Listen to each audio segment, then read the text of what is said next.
Welcome to the Daily Intelligence Brief from IntelStor for the 30th of January 2025. In today's top renewable energy news, the UK government has unveiled measures to unlock up to 13 offshore wind projects, which could generate up to 16 gigawatts of electricity and potentially bring 20 to 30 billion pounds of investment in homegrown clean power.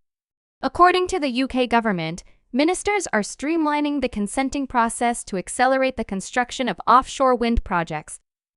As set out in Chancellor Rachel Reeves' growth speech, this will hasten the delivery of vital infrastructure projects and unlock growth as part of the government's plan for change while protecting nature and the environment.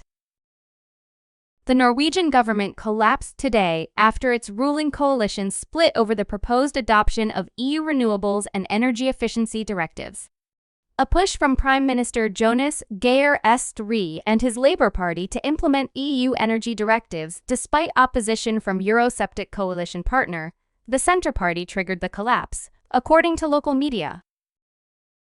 The North Rhine-Westphalian state government wants to suspend approval procedures for all wind turbines outside of priority areas in the short term. This initiative by the NRW state government has the potential to significantly slow down the further expansion of wind energy in NRW.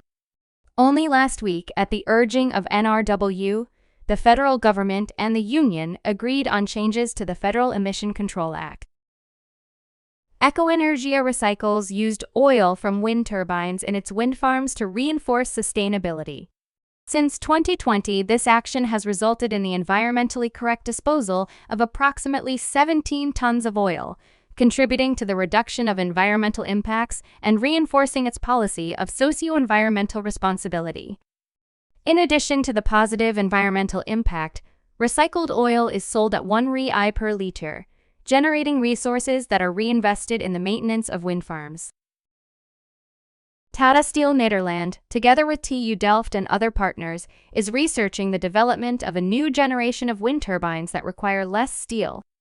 While conventional wind turbines are made from 4 to 10 centimeter thick steel plates that are welded and stacked into rings, the research team is developing new construction methods for a new step in wind turbine construction. This includes research into new and alternative forms of steel structures and connections, such as assembling wind turbines with stiffened panels, with spiral steel structures, or with double-walled surfaces. You can learn more about all of IntelStor's market and sales intelligence offerings at www.intelstor.com and subscribe to our channel today.